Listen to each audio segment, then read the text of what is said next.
bilinear form includes two independent variables, that is x and y, and the quadratic form is a special type of bilinear form. So proper definition of bilinear form we will discuss after the linear transformation.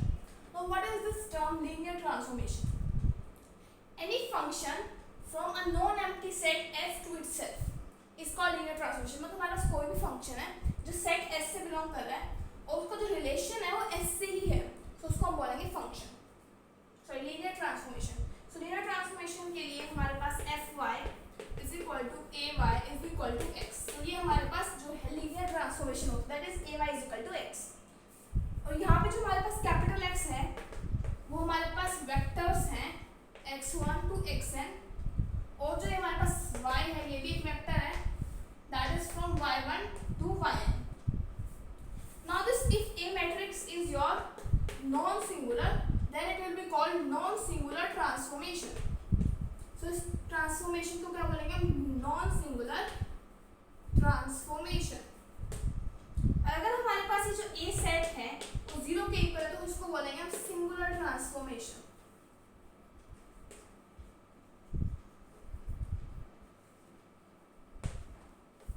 Now let us prove that the linear transformation is 1 1.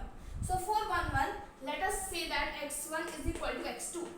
और अगर y1 भी y2 के equal आ गया then it will be a 1 1 function. So that x1 is equal to x2. So from here we can write a y1 is equal to your a y2. Taking inverse both sides, so we will get a inverse से multiply करेंगे दोनों side, a inverse into a into y1, that is equal to a inverse a into y2. So from here we will get y1 is equal to y2. Hence thus linear transformation is your 1 1. So हमारे पास क्या होता है? 1 1 function होता है. Now let us discuss the definition of bilinear form.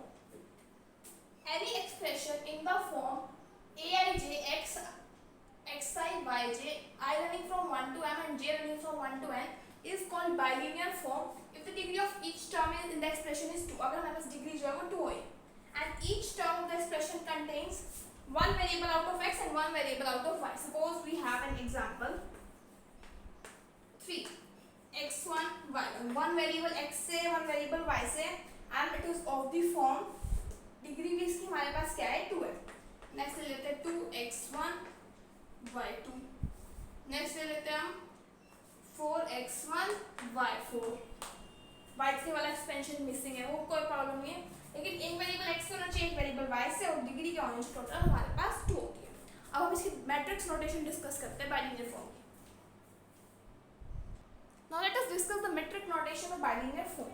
सो हमें पता है bilinear form का जो एक्सप्रेशन होता है, that is i running from 1 to m, j from 1 to n, aij xi yj. So हम यहाँ पे इसको वैल्यूज पुट करते हैं. पहले हम i की वैल्यू 1 और j की वैल्यू 1 पुट करते हैं. से आ जाएगा a11 x1 y. नेक्स्ट हम पुट करते हैं a12 मींस i की वैल्यू 1 और j की वैल्यू 2, से आ जाएगा x1 y2. And this will continue up to a1n x1 yn. यहाँ पे x की वैल्यू मैंने स्पेसिफाई कर दी 1 है और y की वैल्यूज चेंज हो, जैसे 1 होगी, फिर 2 होगी, फिर 3 होगी, एंड लास्ट में हमारे पास n होगी. अब नेक्स्ट जो इक्वेशन बनेगी इसमें मैं i की वैल्यू लूंगी 2. सो ये 2 2 1 x1 x2 y1, फिर a22 x2 y2 मींस यहाँ पे x की वैल्यू 2 फिक्स्ड है और y की वैल्यूज 1 to n रन कर रही है, plus a2n x2 yn. Similarly we will continue this procedure जब x की वैल्यू m आ जाए. सो a m1 xm, तो यही लिखते हैं am1 xm y1 plus am2 xm y2 up to amn xm yn.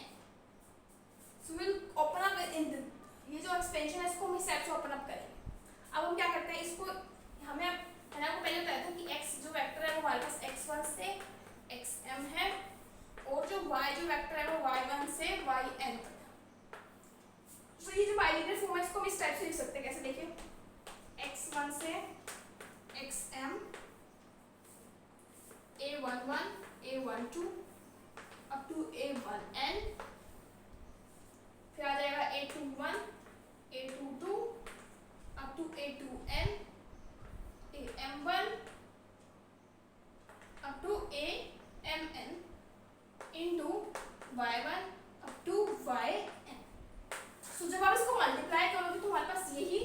Develop हो जाएगी। सो इसको हम क्या लिख सकते हैं, ये एक्स है तो ये क्या हो जाएगा, एक्स का transpose, so X transpose, let this be A matrix and this be Y. So X transpose A Y जो है इसकी मैट्रिक्स रोटेशन है बाइलिनियर फॉर्म की। सो यहाँ पे जो ए है इसको हम बोलते हैं मैट्रिक्स ऑफ बाइलिनियर फॉर्म। और अगर मुझे रैंक फाइंड आउट करनी है बाइलिनियर फॉर्म की तो मैं इस मैट्रिक्स की ही रैंक फाइंड आउट करूंगी, तभी मुझे टोटल बाइलिनियर फॉर्म की रैंक मिल जाएगी। अगर हम बात करूँ कि टू बाइलिनियर फॉर्म्स जो हैं हमारे पास सिमिलर है, इक्विवेलेंट है, तो कब दो बाइलिनियर फॉर्म इक्विवेलेंट होंगी, जब हमारे पास ये जो मैट्रिक्स है और उसका जो मैट्रिक्स सपोज कुछ और होएगा, उन दोनों की जो रैंक है वो सेम हो, तभी हमारे पास जो है हमारे बाइलिनियर फॉर्म सिमिलर होंगे। Now next topic we have types of bilinear form. So bilinear form depending upon the matrix A हमारे पास 4 टाइप्स के होते हैं। First is symmetric. Symmetric bilinear form वो बाइलिनियर फॉर्म है जिसमें जो A मैट्रिक्स है वो हमारे पास क्या हो, सिमेट्रिक। अल्टरनेट बाइलिनियर फॉर्म वो बाइलिनियर फॉर्म है जिसमें जो A मैट्रिक्स है हमारे पास वो क्या होना चाहिए, स्क्यू सिमेट्रिक। अल्टरनेट का मीनिंग यहाँ पे क्या है, स्क्यू सिमेट्रिक। हर्मिशियन जिसमें A मैट्रिक्स हर्मिशियन हो। अल्टरनेट हर्मिशियन जिसमें जो A मैट्रिक्स है वो स्क्यू हर्मिशियन हो। अल्टरनेट का मीनिंग क्या है हमारे पास, skew Hermitian. Next we have method to write matrix of the bilinear form. Method कैसे लिखेंगे, जो भी हमारे पास बाइलिनियर फॉर्म का एक्सप्रेशन हमें गिवन है उसमें जो कोफिशिएंट्स है x1 y1 के, x1 y2 के, वो फर्स्ट रो में लिखेंगे, फिर x2 के नेक्स्ट रो में, x3 के नेक्स्ट रो में। तो इस टाइप से हम लिखेंगे। तो इसके बेस पे हम एक एग्जांपल देखते हैं। हमें इसको जो है बाइलिनियर फॉर्म में लिखना है, इसका मैट्रिक्स फाइंड आउट करना है और उस मैट्रिक्स का रैंक भी फाइंड आउट करना है। सो हमें एक्सपेंशन दे रखा है, उसमें हम क्या करेंगे, जो x1 की टर्म्स हैं उनको एक साथ लिख लेंगे और x2 वाली टर्म्स को एक साथ लिख लेंगे। सो 2x1 y1 plus 3x1 y2, इनको ब्रैकेट में लिख लेते हैं, plus 8x2 y1 plus 7x2 y2 plus minus of 5x3 y1 minus of 3x3 y2। अब हमें पता है मैट्रिक्स, पहले इसकी पूरी बाइलिनियर फॉर्म लिखते हैं, that is x transpose a y। सो यहाँ पे x1 x2 x3 है, तो x ट्रांसपोज हो जाएगा x1 x2 एंड x3। यहाँ पे मैट्रिक्स लिखा जाएगा और फिर यहाँ पे लिखा जाएगा y1 y2, क्योंकि y1 y2 सिर्फ हमारे पास दो ही y की कोफिशिएंट्स टर्म्स है। कैसे देखिए, फर्स्ट 2x1 y1 मतलब x1 y1 वाला तो यहाँ लिखा जाता है, फिर x1 y2 वाला यहाँ लिखा जाता है, फिर x1 y3 है नहीं हमारे पास, फिर यहाँ पे आ जाएगा x2 y1 वाला, फिर आ जाएगा x2 y2 वाला, यहाँ आ जाएगा x3 y1 वाला, यहाँ आ जाएगा x3 y2 वाला। तो इस टाइप का हमारे पास जो है ये फॉर्म बनेगी और मैट्रिक्स हमारे पास ये है। This is called matrix of bilinear form. इसका रैंक फाइंड आउट करते हैं। This is 2 3 8 7 -5 -3, so it is of 3 cross 2।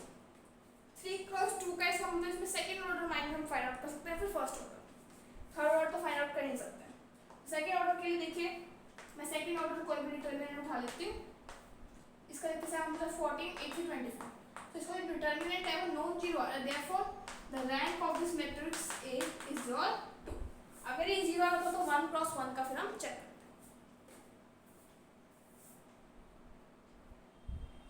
Now first theorem we have the bilinear form remains the bilinear form when it is subjected to any linear transformation.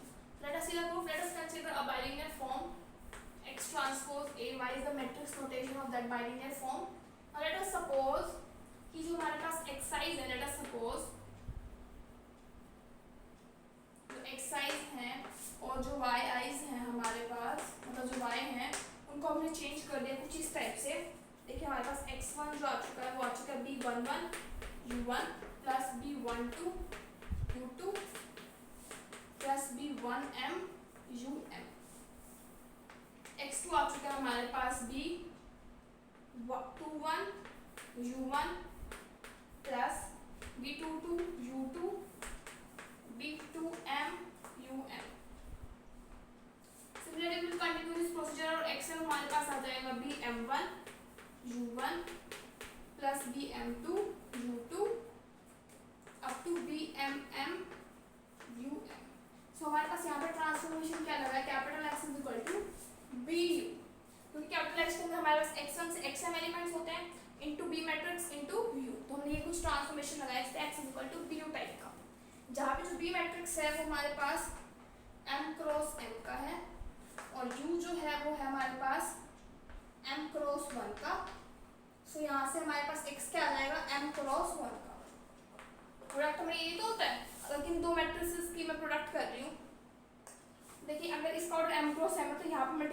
Possible है जब ये वाला number of column same हो, और जो product obtain होएगा उसका इसकी रोज होंगी और इसकी कॉलम्स। तो हमारे पास x का जो है m क्रॉस 1 है।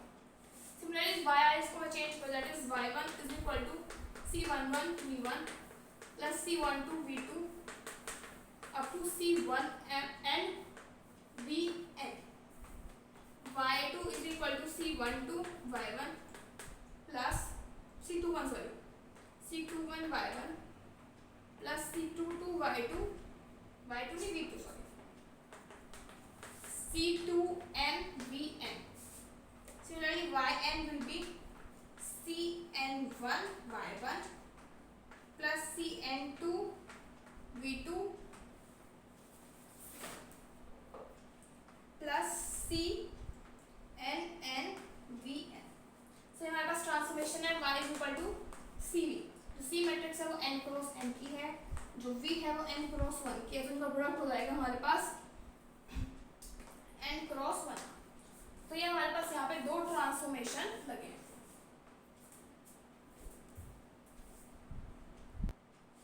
अब आफ्टर दिस ट्रांसफॉर्मेशन जो हमारी मैट्रिक्स नोटेशन है बाइनरी फॉर्म की, उसमें क्या चेंज आया हम वो देखते हैं। देखिए x को हमने चेंज किया bu में, यहाँ लिखिए bu का transpose a as it is, y को हमने लिखा cv में, तो ट्रांसपोज अपोजिट खुलता आ जाएगा u transpose b transpose a c into v। Let b transpose a c is d, so u transpose dv। तो हमने बाइनरी फॉर्म को लीनियर ट्रांसफॉर्मेशन में चेंज किया। आई तो बाइनरी फॉर्म ना, बस यहाँ पे डी मैट्रिक्स क्या है हमारे पास b ट्रांसपोज a c, ये बाइनरी फॉर्म की टाइप है। बस x की जगह u आ चुका है, a की जगह d आ चुका है एंड y की जगह हमारे पास क्या आ चुका है v। यहाँ पे आप देख सकते हैं कि b हमारे पास क्या है b ट्रांसपोज a c। अब इसी की वजह से नेक्स्ट थ्योरम है कि rank of binary form remains invariant मतलब unchanged when there is some non singular transformation. Suppose मैंने कुछ ट्रांसफॉर्मेशन लगाया, ट्रांसफॉर्मेशन क्या लगाया x is equal to bu और y is equal to cv, तो मेरे पास जो न्यू बाइनरी फॉर्म ऑब्टेन हुई that is u transpose dv। So यहाँ पे जब हम बात करते हैं रैंक की, रैंक इस बाइनरी फॉर्म का, rank of u transpose dv जो है हमारे पास किस पे डिपेंड करता है, rank of matrix. Binary form का रैंक फाइंड आउट करने के लिए हमें क्या फाइंड आउट करना पड़ता है, मैट्रिक्स जो पीछे मैट्रिक्स है उसका rank. So rank of d, और रैंक ऑफ d को हम क्या लिख सकते हैं, rank of b transpose ac। अब b ट्रांसपोज और c जो है हमारे पास नॉन सिंगुलर ट्रांसफॉर्मेशंस हैं, सो उससे हमारे पास मैट्रिक्स के रैंक पे कोई फर्क नहीं पड़ेगा। सो रैंक ऑफ दिस मैट्रिक्स, क्योंकि देखिए अगर सिंगुलर होता तो कुछ नॉन जीरो जो रोज है वो जीरो बन जाती, लेकिन नॉन सिंगुलर ट्रांसफॉर्मेशन है तो non zero rows non zero ही रहेगी। So rank will be equal to a because you can write b and c are non singular transformations। दोनों को हम लीव कर देते हैं। सो रैंक ऑफ a हमारे पास क्या था, rank of x transpose a y का रैंक, इसका मतलब ट्रांसफॉर्मेशन करने के बाद जो बाइनरी फॉर्म आई और ट्रांसफॉर्मेशन करने से पहले जो बाइनरी फॉर्म थी, दोनों का रैंक हमारे पास क्या होता है, सेम होता है। Now let us discuss canonical form of binary form. इस डेफिनेशन से पहले आपको एक डेफिनेशन बताना चाहूंगी। Canonical form of binary form हम कब कहते हैं, जब हमारे पास जो ए मैट्रिक्स है ना वो इस टाइप का हो, तो हम इसको बोलेंगे canonical form of binary form. Suppose we have an example, उससे पहले ये स्टेटमेंट आपको जाननी बहुत जरूरी है। A binary form in variables x1 to xm and y1 to ym is said to be in canonical form अगर उसका एक्सप्रेशन इस फॉर्म में हो, a1 x1 y1, ये ध्यान देने का है कि दोनों सेम है, a2 x2 y2, a x r y r, और जो r है वो मिनिमम है हमारे पास m और n का, मींस ये m और इस n का हमारे पास मिनिमम होना चाहिए r। सो एग्जांपल ले सकते हैं हम 3x1 y1, कुछ भी बस ये दोनों सेम होने चाहिए, 2x2 y2, कोई भी एग्जांपल हम इसके अंदर दे सकते हैं। Next theorem is any binomial form of x transpose ay of rank r over the field can be reduced by non-singular linear transformation, that is x is equal to p transpose u and y is equal to qv to u1 u2 u1 v1 plus u2 v2 plus ur vr। तो किसी भी binomial form को कहने का meaning है उसको canonical form में जो है रिड्यूस कर सकते हैं। कैसे कर सकते हैं, देखिए let us suppose I have binomial form x transpose ay। We know that this matrix A has rank some r, so rank r है। So matrix A can be reduced reduced to normal form। हम chapter 2 में discuss किया था matrix A को हम normal form में reduce कर सकते हैं। कैसे?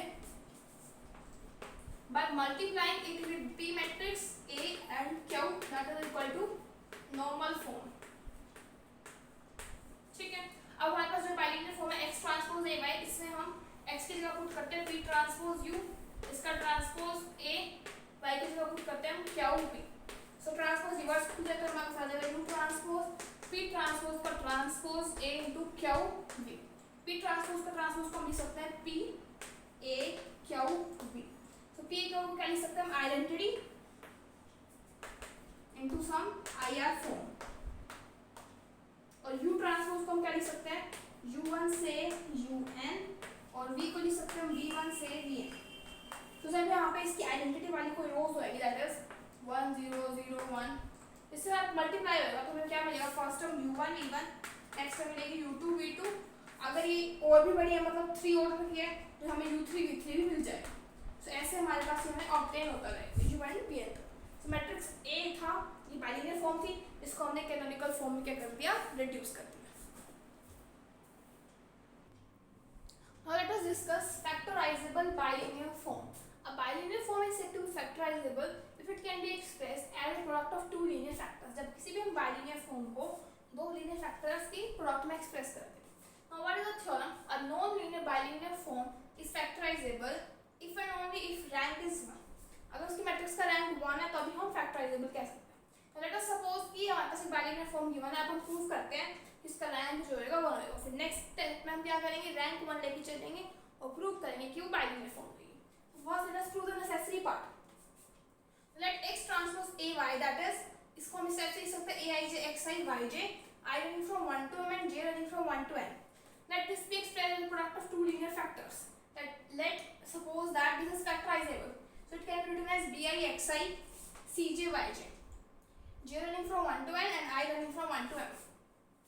तो आप पहले i की वैल्यू 1 पुट करते हो तो आ जाएगा b11 b1 x1, फिर 2 पुट करेंगे तो b2 x2 up to bm xn। Similarly यहाँ पे जब हम j की वैल्यू 1 पुट करेंगे that is c1 y1 plus c2 y2 up to cn yn। Now इसको हम किस टाइप से लिख सकते हैं, bi cj xi yj, जब इनकी प्रोडक्ट आएगी इसको हम इस टाइप से लिख सकते हैं। Now comparing the coefficients of this and this equation, so we will get bi cj is equal to aij। Now consider a second order minor। अगर second order minor 0 आ जाता है इसका मतलब रैंक क्या होएगा हमारे पास 1। second order minor मैंने कंसीडर किया ith row that is aip aiq, यहाँ से कंसीडर किया ajp aj। तो अब इसका माइनर निकालेंगे तो ये हमारे पास आ जाएगा aip ajq minus aiq AJT। तो यहाँ पे अब हम AIP को क्या लिख सकते हैं, DI, देखो यहाँ पे क्या लिखेंगे इसको DICT, इसको हम लिखेंगे BJCQ, इस पार्ट को हम लिखेंगे BICQ, इसको लिखेंगे हम BJCP। तो इसका माइनर क्या है 0, that is equal to your 0। Therefore the rank of this matrix, or we can say the bilinear form, is your 1।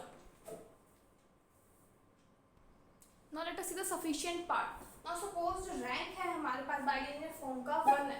rank 1 इसको मीनिंग जो मैट्रिक्स A है हमारे पास x ट्रांसपोज A y में जो A मैट्रिक्स है उसका रैंक क्या है 1 है। Now there is this P and Q such that हम P and Q को सिर्फ 1 वाली आइडेंटिटी मैट्रिक्स ऑफ ऑर्डर 1 में रिड्यूस कर सकते हैं।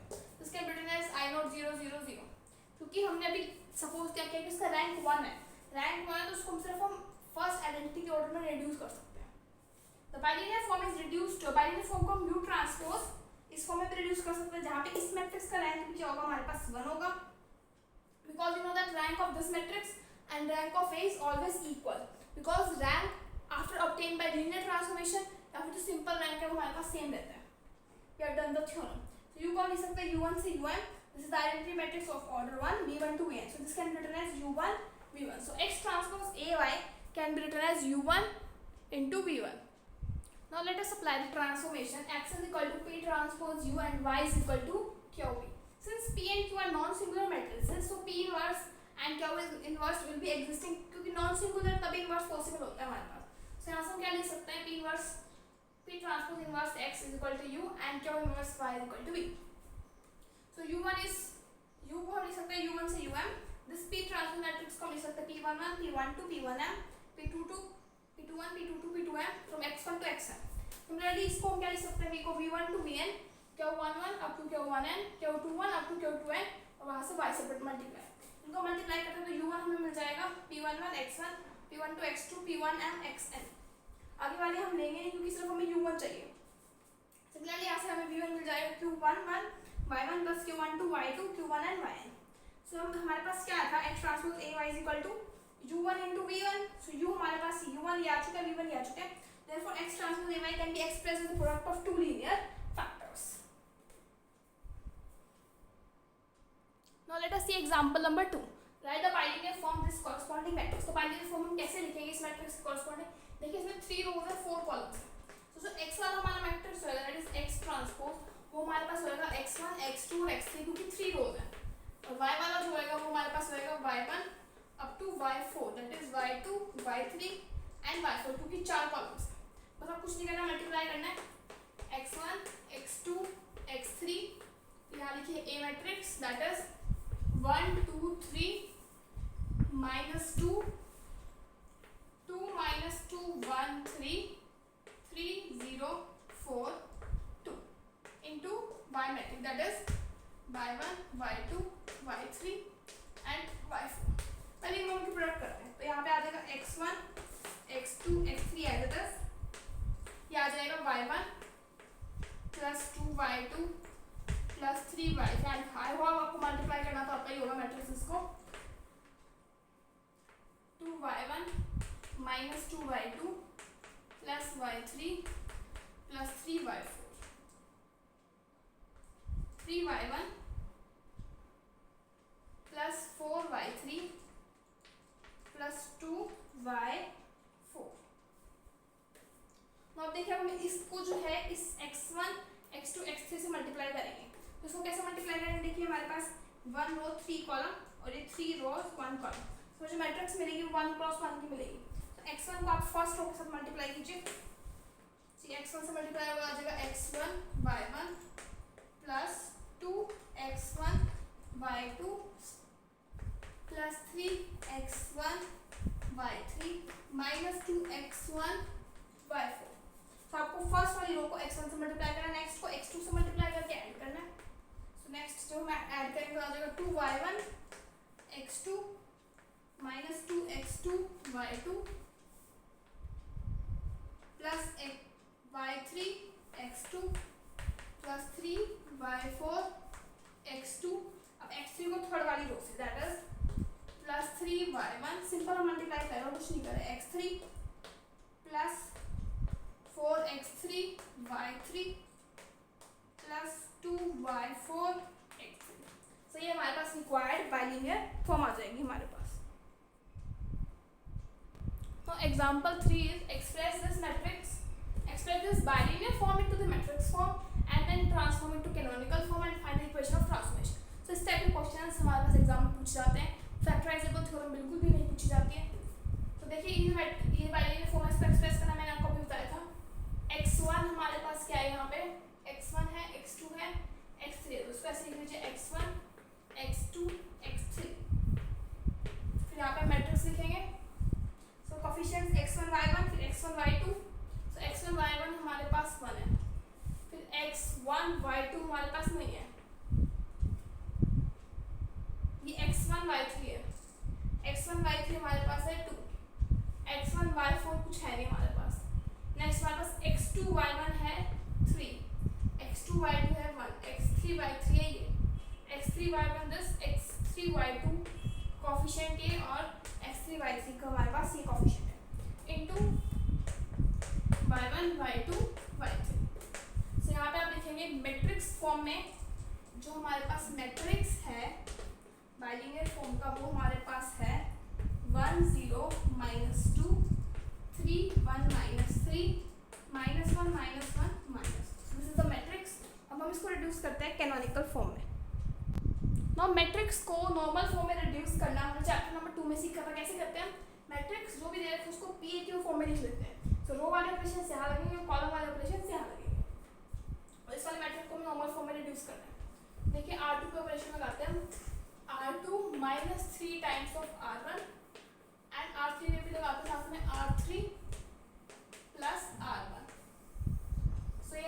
जाएगा 0 -1 -3, यहाँ आ जाएगा 0 1 3 1 0 -2 इज इक्वल टू, यहाँ पे हमारे पास क्या आ जाएगा -3 1 0 1 0 1 एंड 1 0 0। इस पर ऑपरेशन लगा दिया मैंने a इंटू I3 एल्टर्स, इसको I3 लिख लेते हैं भाई। अगेन रो 3 पे ऑपरेशन लगाते हैं हम, रो 3 प्लस रो 2। सो ये हमारे पास आ जाएगा यहाँ पे 1 0 -2 0 1 3 0 0 0।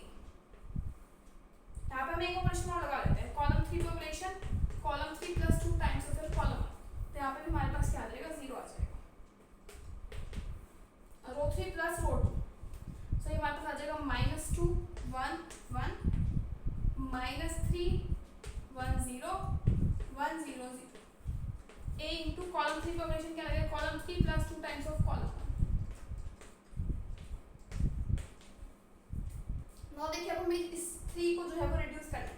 सो नाउ कॉलम 3 पे operation, column 3 -3 times of your column 2। सो यहाँ पे हमें मिल जाएगा 1 0 0 0 1 0 0 0 0 इज इक्वल टू, ये वाला matrix as it is into a, और क्यों वाला मैट्रिक्स पे ऑपरेशन लगेगा, कॉलम 3 -3 टाइम्स ऑफ कॉलम 2 2 -3 1 1 0 0 0 1 0। सो हमारे पास जो p मैट्रिक्स है वो q मैट्रिक्स अब देखते हैं। सो नाउ अब हमारे पास जो न्यू फॉर्म बन गई बाइलिनियर की, वो क्या आएगी, u ट्रांसपोज dv, और d क्या आएगा हमारे पास, जो इस साइड हम मैट्रिक्स a थे उसको रिड्यूस करके सो नॉर्मल फॉर्म में वो हमारे पास d होता है। सो u ट्रांसपोज वो हमारे पास सेकंड ऑर्डर का नॉर्मल फॉर्म आई थी, कैनोनिकल फॉर्म कह सकते हैं, इनटू v। सही u ट्रांसपोज को भी हम लिख लेते हैं u1 u2, और यहाँ पे इसको लिख लेते हैं v1 up to vn। Same आता आ जाएगा u1 v1 plus u2 v। सो ये हमारे पास न्यू बाइलिनियर फॉर्म है जो ट्रांसफॉर्मेशन करने के बाद है। अब हम बात करते हैं ट्रांसफॉर्मेशन में क्या लगता है। ट्रांसफॉर्मेशन होता है हमारे पास x is equal to p transpose u and y is equal to c। So ये दो हमारे पास ट्रांसफॉर्मेशन होते हैं। सो हमारे पास p ट्रांसपोज क्या हो जाएगा 1 0 0, यहाँ पे x को लिख लेते हैं x1 x2 x3 -3 1 0 -2 1 1 into u1 u2 u3। तो यहाँ से हमारे पास x1 आएगा u1 -3 u2 -2 u3, x2 आएगा u2 प्लस u3, x3 आएगा हमारे पास u3 के इक्वल।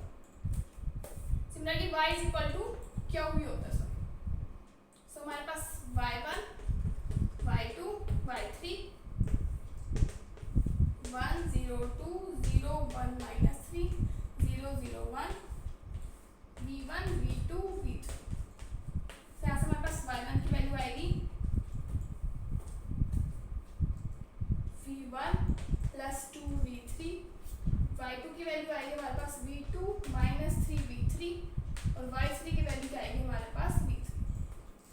जो इस टाइप के क्वेश्चन एग्जांपल वो बिल्कुल सिमिलर है। इसमें हमारे पास जो ये ट्रांसफॉर्मेशन है डिफरेंट आ सकते हैं, क्योंकि हमारी मर्जी है कि जो ए मैट्रिक्स है उसको किस टाइप से कौन से ऑपरेशन लगा के उसको रिड्यूस करें नॉर्मल फॉर्म में। तो इससे आंसर कोई फर्क पड़ेगा, लेकिन ये जो ये आना चाहिए सेम आना चाहिए। So by this your exercise 6.1 is completed. Let me in the next video with exercise 6.2।